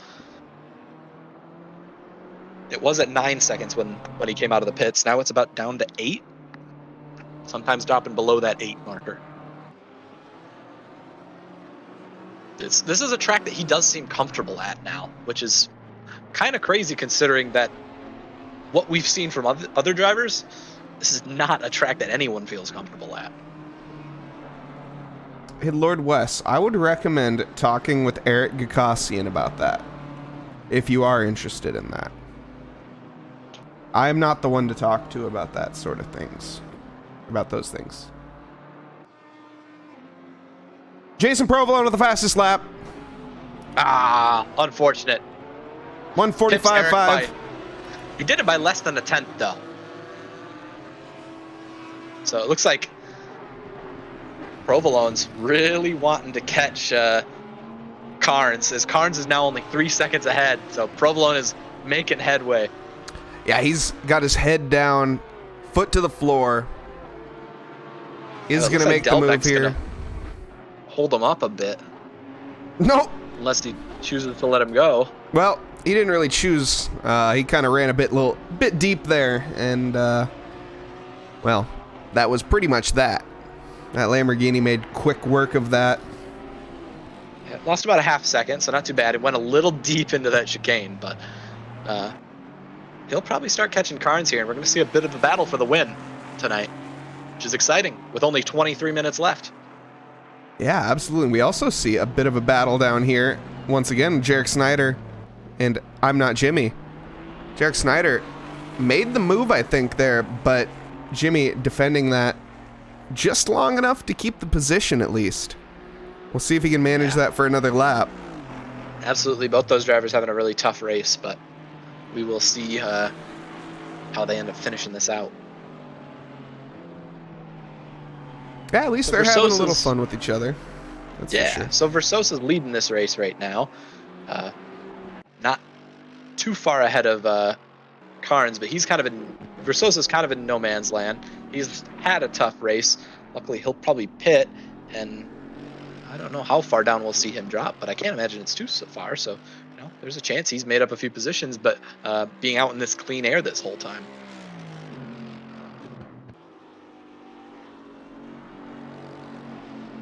What I'm really hoping happens, I want to see Provolone and Carnes battle for this win and waste a bunch of time. I want to see Eric Gukasian come up from behind him and possibly take a position. That would be amazing. It looks like Eric's lost a bit of time to Provolone, who's in second, but he's still doing his best right now. Yeah, and we Carnes do only see holding a both 2-second lead. Both Adam Delbuke and Justin Beachley are in the pits. Delbuke is now out. Justin Beachley probably quick behind him. He is. So no matter what right now, Eric Gukasian should be very happy with his timing of his pit stop. He had a 15-second time penalty and was about a second away from Carnes. Lucky for him, he was able to make up 5 seconds on timing and his execution of his pit stop alone. So he's only 11 seconds back. Some hard racing going on down here. I think that's with that's Nause Schlieder. Nause Schlieder is not a race leader anymore due to that drive-through penalty. That's right. I think that's got him pissed off, and he's trying to gain some time back. Okay, I was going to say Professor Chronotis is our race leader right now. No, that's because he's yet to pit. Fair enough. Only GT4 driver yet to pit. Ollie Raza, of course, leading this race. Had me worried for a second. It looks like Chronotis might have held up Gukasian there a little bit. Gukasian losing a little bit more time, but looks like Gukasian's got clean air to chase after these two drivers now, and it looks like we're about to see a battle for the lead. This is exactly what you wanted. The lead now, but yeah, this is what I was hoping for. I want to see some good hard battling though. I don't want to see anyone tapping another person off the road. Let's see some fights here. Let's see some clean racing.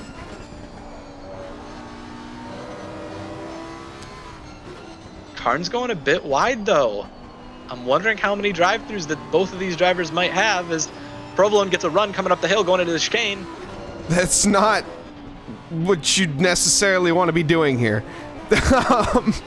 Really hitting that curb hard, possibly losing a bit of time. Eric Gukasian 9.5 back. Let's hope that both these drivers hold each other up a little bit and start putting the pressure on one another. It's not an easy track to overtake on. So if Eric's running clean air, man, I can see that time dropping already. Let's keep an eye on lap times. Okay, I'll keep an eye on them. Currently, we have Jason Provolone lapping last lap at a 146.0. Gabe Carnes at 148, so making a little bit of a mistake maybe. And Eric Gukasian lapping at a 147.3 actually, so maybe getting held up in traffic a bit. Wait, no, there's no traffic. Well, there was traffic previously on the previous lap. Oh, okay. It was Chronotis that kind of held him up going around the final corner. So there's a chance he might have lost a second there. But let's take a look at lap times here. Provolone in the 47.1s. Okay, 47.5 for Carnes. We'll see what Gukasian is in, but these two going side by side into the first corner. Carnes trying to do the switchback? Possibly no, he will not. But Eric Gukasian did a 46.1 there. So he is gaining on Carnes, but unfortunately, these two did not fight nearly as long as I was hoping they would. They might continue, we'll see, but I think Provolone does have the pace. One can dream, right? Yes, absolutely. We'll see. I think Provolone, rocket, absolute rocket ship. Reggie King with the drive-through penalty, though, down in 9th position. I'm curious to see how much pace Eric Gukasian has, though. He's feeling... You can tell he's feeling good about his pace. Right along with him there for a little bit. Absolutely.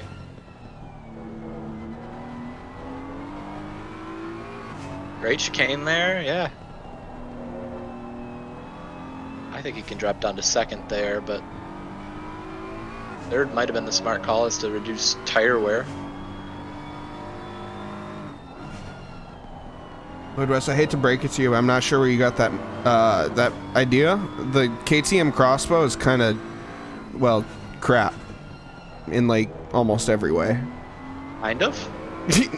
Yes. Look, I'm trying to be generous here. I understand. It's still crap. Yeah, no, the KTM crossbow, not exactly the greatest at accelerating, not the greatest in a straight line, not the greatest in the corners, and not the greatest under braking. Put it lightly.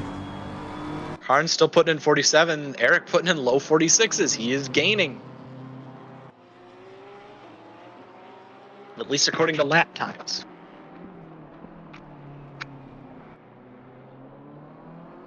That he is. Gaining by about a second, too. So. Karn's only 8 seconds ahead, but Eric does only have 16 minutes left here. Yeah, he does need to gain 2 seconds a lap, and that's just a catch. Yeah, that's not realistic. So it looks like Eric will hold on to P3. We're still waiting for Versosa to pit. Surprisingly, that hungry German has not come into the pit yet. I imagine it will soon, though. And when that's the case, it looks like Versosa might come out in P4. There's a large gap between P3 and technically P4 and P5 currently. At 35 seconds. P4. 35 seconds separating P4 and P5 right now. I don't know if Eric... So wait, that's what, 45? What's the pit time on this? I imagine that you have to do a tire change, so there's 30 seconds there, plus the excess time of entering the pits and exiting.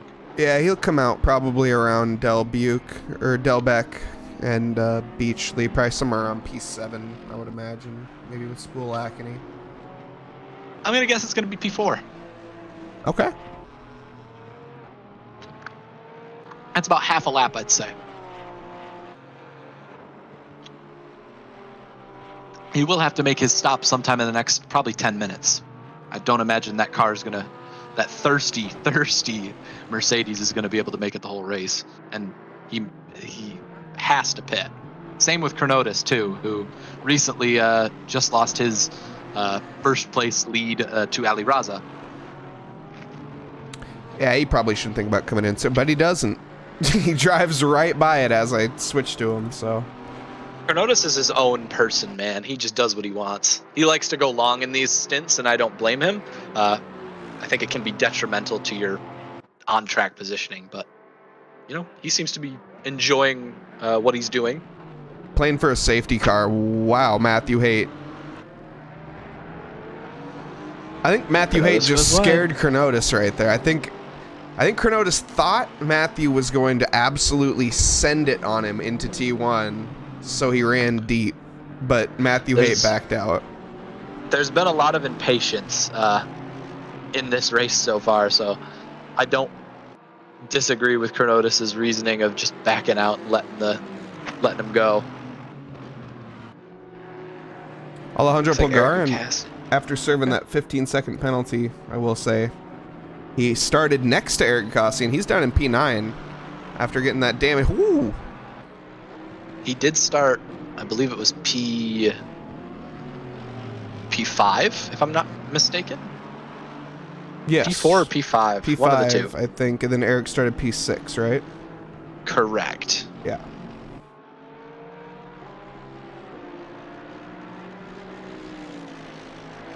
Eric doing a 47.1 there, so he is no longer catching Carnes. They're about running the same pace. So long as they've all fueled correctly, that's what I was. Eric's gonna have a good race, a good podium under his belt. Versosa's got to be running that thing on like fumes at this point.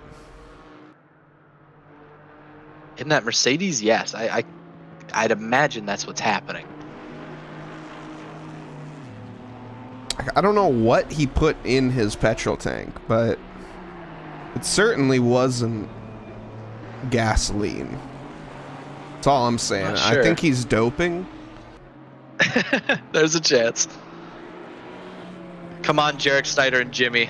Let's hold up Provolone. We want to see a battle. That would be great.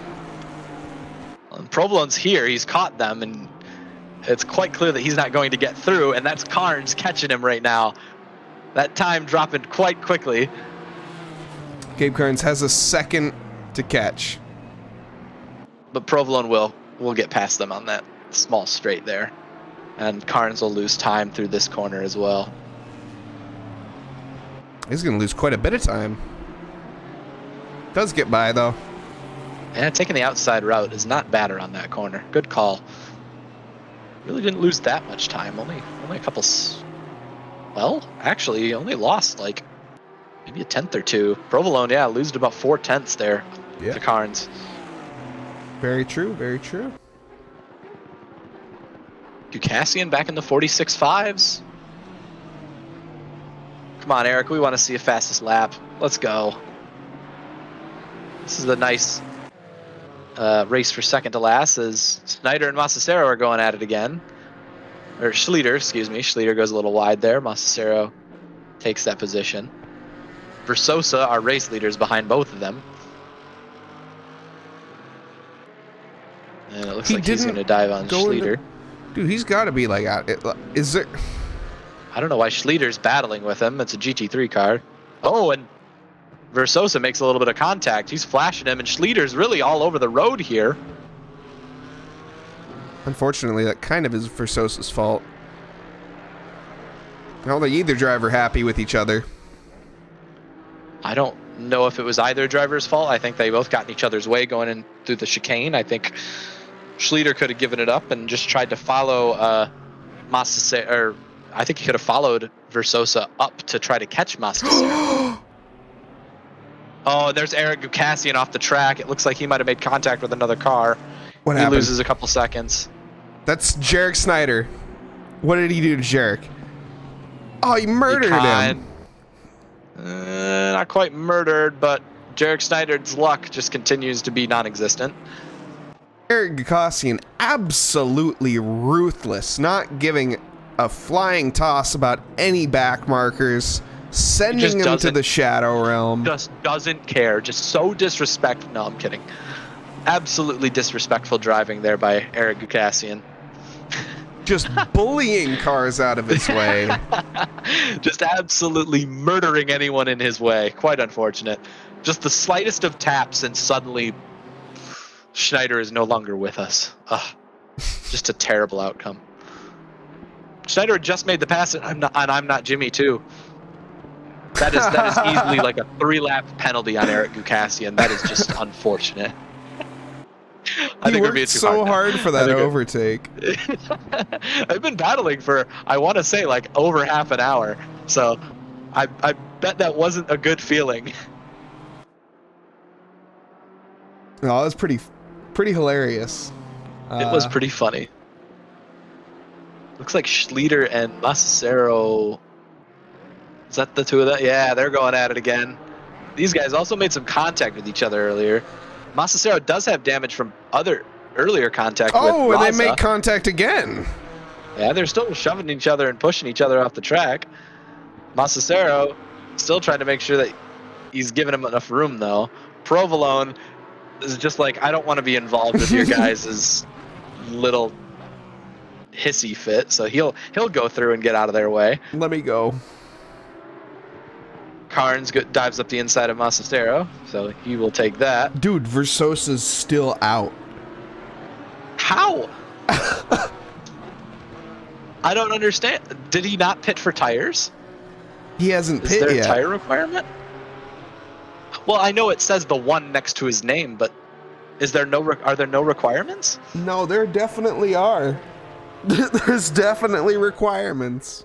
Did he just take fuel? I'm so confused.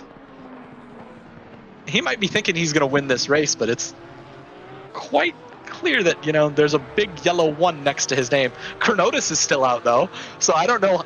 We just can't comment on these guys. Like, they're just And they're like, are they by each other too? At least they're close to each other. They're not quite by each other. Well, they're about 20 seconds apart. Here we go again. Snyder tried to dive up the inside. Doesn't happen. Trying to do the switchback possibly. Doesn't get the car pointed in enough. This is a battle for P1 in my heart. Yes, I agree. I wholeheartedly agree. Let's see. I'd love to see the comeback story of Jarek Snyder after being so savagely taken out by Eric Gukasian. Oh, he really wants Jarek, by. I'll give him that. He really wants that position. It goes a little deep, but able to get back. Fool's Gold is his team. Yes, unfortunately, that might be an unlucky name. It's quite unfortunate, isn't it? Looks like he has the pace. There's no doubt about that. But he is really struggling. Versosa has not yet pitted. He just crossed the finish line and is still going. What did he put in his car? I don't know. It's a hybrid, apparently. I'm wondering if it's a hybrid, because this is insanity. He does know that he'll be disqualified for not pitting, right? Maybe he's trying to pit on the last lap to come across the line. Or I don't think he knows that doesn't work. No, that's illegal. That is not allowed. Battle for P1 in our hearts. Jarek Snyder and I'm Not Jimmy. Oh, this is it. This is gets it. A little squirrely. This is going to give Jarek Snyder the opportunity he's been waiting for his entire life. The He has the top speed. raw The speed versus the AMG's horsepower. Let's see. The little British engineer that could. Can he hold the inside line? Holy crap, he can. He will, and it'll be a race down to turn 2.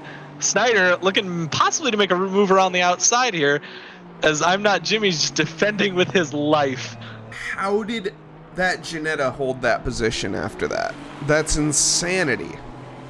Like I said, this track is impossible to overtake on. He had him dead to rights.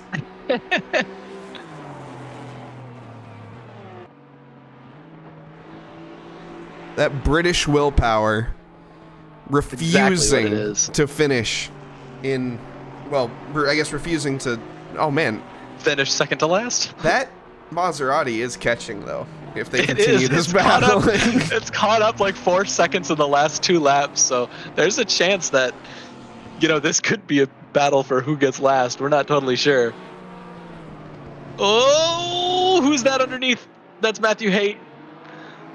Really trying to scare the crap out of both of these drivers. Will Haight tuck up the inside? He will. That Ginetta turns in really close behind, but able to make it work. Snyder gets a good run out of the corner. And it looks like I'm Not Jimmy's going to defend on the inside. Snyder going to try to go around the outside. He breaks late. Oh, come on, camera. He's still... No, the Ginetta does end up cutting him off. Okay. So as long as Snyder can get a good run out of this final corner, he might have a chance going down the straight. But I'm going to guess that Jimmy's going to try to hold the inside. Here we go. This is what we're looking for. Snyder gets a great run, little squirrely. Ooh, not quite, actually. He really needed that bump draft from Paul Guerin, but he's not going to get it. In fact, he's got quite a gap to Jimmy, so I don't think he's going to gain quite enough. Oh! Got to get down to first there. He's still right on his back bumper, though, and he's going to have a good run. Again, flashing him, trying to get him scared, trying to get him to make a mistake. There's a Ferrari that has creeped up into the rearview mirror as well. And hopefully that Ferrari gets by Snyder going up the straight here. He really just needs that thing to get out of his way. And that will happen. This battle. So this is going to be tough for I'm Not Jimmy, because he's going to have to figure out what he wants to do with this Ferrari. It looks like the Ferrari is going to try to go around the outside. Jimmy's still on the inside. That'll pin him, so he won't get nearly as good a run. Snyder does get a better run. He will gain a bit, but not nearly enough. And that Maserati's still catching, only about 3.7 seconds back now. You can hear it in the man. background. Every downshift. And by the way,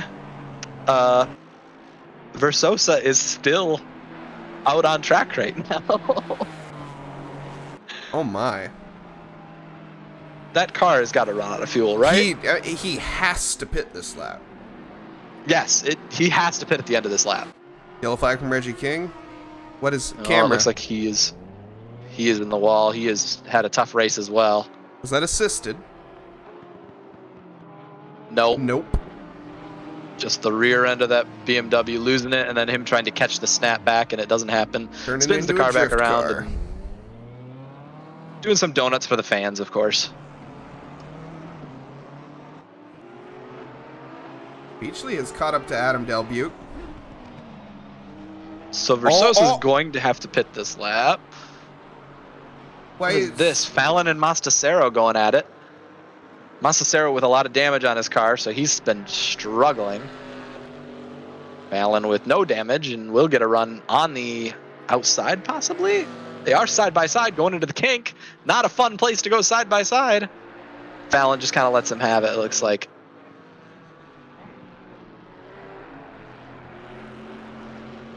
So it looks like Versosa is pitting.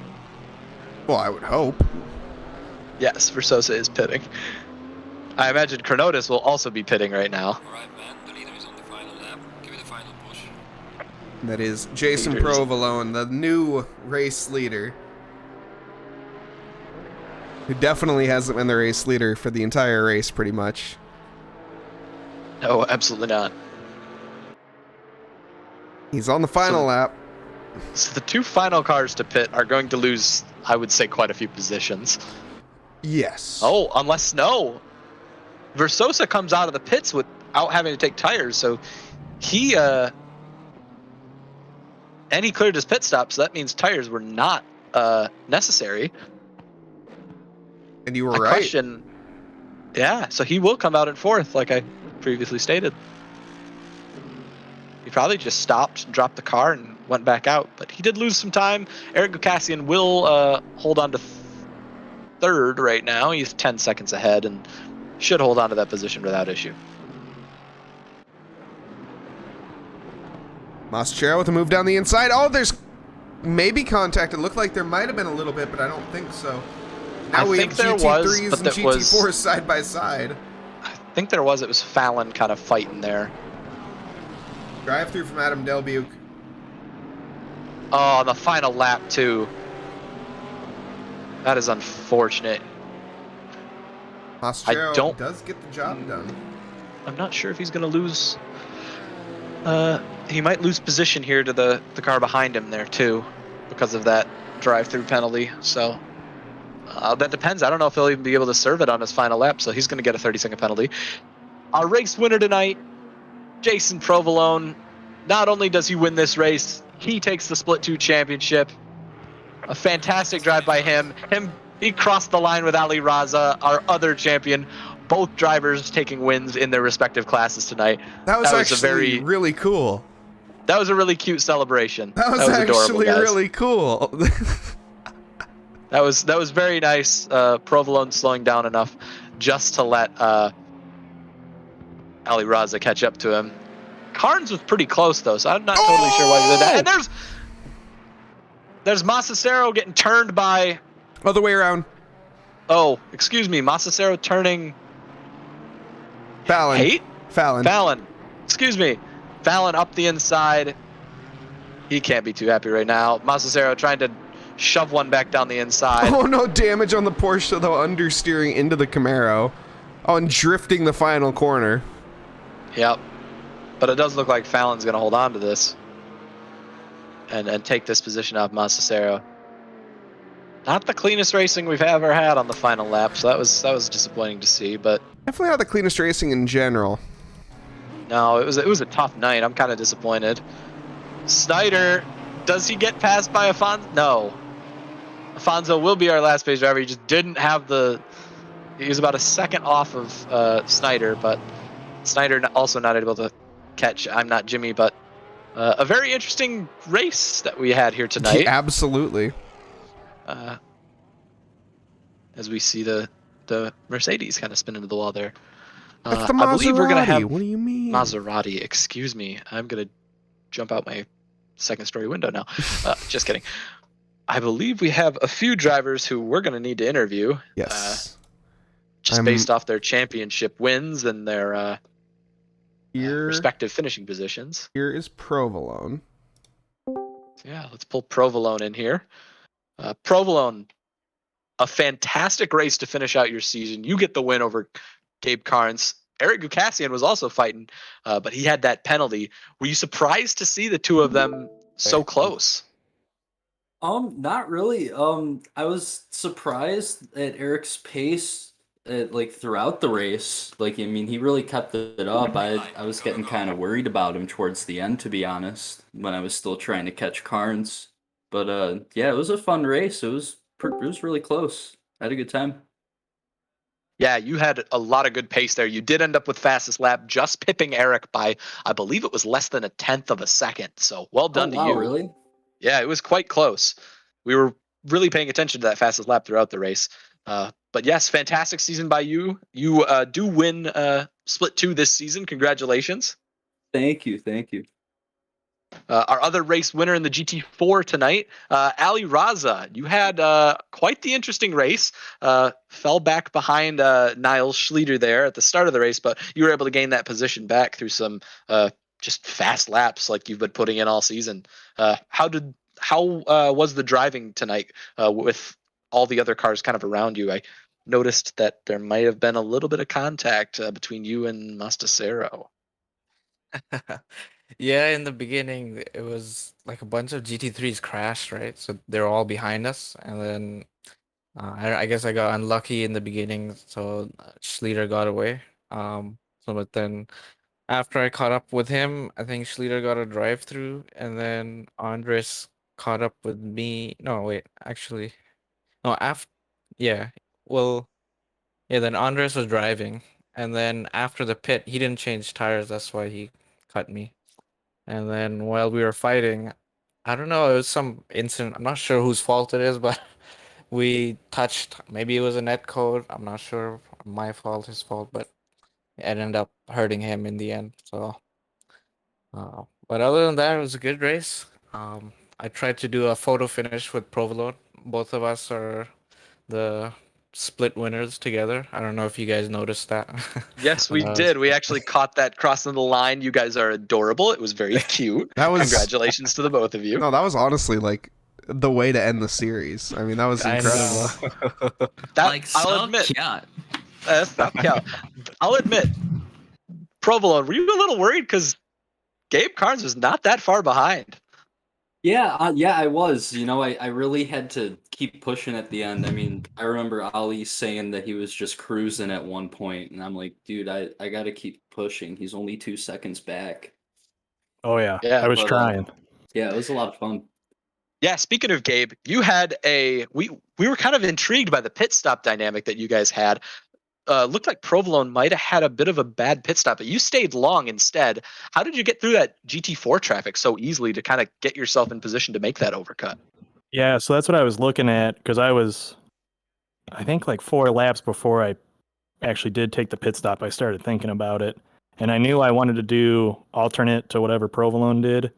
And then I wanted to try and avoid the GT4s. And I think the lap that Provolone pitted, we had just gotten past 2 GT4s and we had some clear air in front of us. So I stayed out. For another 2 or 3 laps because I had the fuel. And I think that definitely helped. Yeah, you had a great race tonight. It was very impressive watching the two of you battle. I believe that your P2 finish tonight was your best on the season. Am I correct in saying that? Yeah, I think that's the best quali and the best race finish I've had. The quali was funny because when we dropped onto the grid for the start of the race, there was no one in front of me, and I don't think I've ever had that before. So that was kind of interesting. Yeah, you had a little bit of a battle with the Guzman brothers. Unfortunately, the two of them dropped out, one due to connection error, and I believe the other one had a little bit of an incident. So unfortunate for those two drivers, but we're looking forward to seeing them come back next season. the driver who did win the pit stop battle and actually gained 5 seconds, actually, well, I believe it was 5 seconds on you and 7 seconds on Provolone, was Eric Gukassian. Well done timing their pit stop to really avoid a lot of that GT4 traffic. Well done. You know, as a pleb in the midfield, I don't usually have much to fight for, but this is the one time that I truly regret getting a penalty from last week or last race. If it wasn't for the 15 seconds that I had to serve, I think I would have given these boys a run for their money. Yeah, You were certainly had the flying. pace. Definitely. For, Um, I believe, 60% of the race, you had the fastest lap on track. It was only after the pit stop when Provolone came out with fresh tires that he pipped you, and he did not pip you by much. Did you guys take tires? I did Provolone not. Carnes? I did. Okay. So yeah, it would have been nice if I had fresh tires. I had to sacrifice the tires because I had the penalty. And I'm sorry to report, Gabe, you might be losing your P2 because I think know. there was a bit of contact between you and Polgarin, and that report might give you 15 seconds. Yeah, I I'm gotta not go back and look at it. Yeah. So that might, depending on how the results shape up, be a slightly better position for me. Yeah, one heck of a race for you. An hour and 10 minutes, and coming out with at least a podium finish, if not possibly a P2. I believe that's one of the best races I've seen you participate in. So well done. Yeah, I love Hungaroring. It's kind of a fun race, and I did the 6-hour solo here, so I got a little bit of practice a couple of months ago. That explains a lot of what we were seeing then, because you had some really good pace. Yeah, I like Hungaroring. So well done. I guess we'll go through the championship listing right now. Ali Raza will take the Split 1 championship. We'll do it just for the guys who are in here with us. Jason Provolone taking P1 in the Split 2 championship. Eric Gukassian, you finished, I believe it's going to possibly be fifth after or maybe even fourth after possibly overtaking Reggie King and Justin Beachley tonight. So you've definitely moved up with that result. And Gabe, I think you were tied with Eric going in, so this race basically decided between the two of you. So that penalty could definitely weigh in to this. So well done to all of you tonight.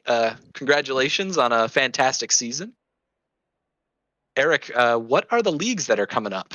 We're trying to discuss that. So if you wouldn't mind telling us what Trackalicious has to offer in this upcoming season. Yeah, it's a great question. So we are taking, quote unquote, a little bit of a break in January and February, but excuse me. Or do you mean December? No, January, February. Understood. Yeah, so typically after our seasons, congratulations to everyone. First and foremost, it was a fantastic mixed class season, and just in time for us to take a bit of a break in December. Not forgetting the December 17th 6-hour at Suzuka that's coming up as a part of our endurance series. That being said, we have some fantastic series lined up, mini series I'll call them. We have on Thursdays the Spec rotating mini series, which is going to be really fun. So it's going to be a 5-race series that goes through all of the spec cars. That's going to be really, really fun. And then on Saturday, we have a 2-person swap series that's coming that runs at, I think it's 2 p.m. Eastern. So that's going to be really fun. There are a lot of European contenders that are taking part. And all that being said, don't fret, everybody. We do have our schedule locked down for returning to our main events of GT3, GT4 rookies on Mondays and the Thursday swaps coming late February, early March, which will be our regular series resuming. We haven't picked the tracks yet, but the schedule is going to be released probably this week. Awesome. Well, we're all looking forward to that. Feel free, anyone listening out there, join the Trackalicious Discord server. Get ready for that series, and make sure you sign up on SimGrid. There are limited slots. That is a good point. There are only 50-something slots. So make sure you get in there. And You know, even it's- if you it's- don't get in the first 50, sign up as a reserve because there are going to be drivers that don't make it. Definitely. Yeah, so these things tend to linger for a little bit, and then all of a sudden they fill up pretty quickly. So get in there. We have a bunch of people already in the series that are coming up. And let's not forget, on December 15th, we have our spouse swap or friends and family swap special event coming up. So that's in a week. Yeah, a week from today. For those that don't know, it's our effort to get people who don't sim race into the rig. So if you have a family member or a friend that's interested in trying your rig out, or you want to give them a shot, we have a race. It starts with 10 minutes of the amateur starting, with 20 minutes of the pro in the middle, and then another 10 minutes at the end for the amateur. These end up being so much fun, even if we have like 10 people on the track. So if you're interested, get in. It's on SimGrid. SimGrid, thesimgrid.com/hosts/Trackalicious. Really, really fun. And if you can't make it, they're also really fun to watch too. Can confirm. They're hilarious. They are quite hilarious. There's no doubt about that. So, yeah, thanks everyone tonight for joining us. We're going to take the stream, send it over to, I need to, 8-bit Boab. There we go. Brain can read. Hope everyone's enjoyed tonight. Thank you, Riley Munir, for joining me tonight in the booth. And Eric, thank you for this awesome season. And congratulations to Provolone and Ali Raza. Ali Raza, of course, for winning the championships, and everyone else for participating. Hope everyone has a great night, and thanks, guys. And thanks, you guys. Thank you, Mike, for taking on the whole series, and Riley, appreciate you hopping in when you can. It was a lot of fun. I enjoyed being here. Thank you.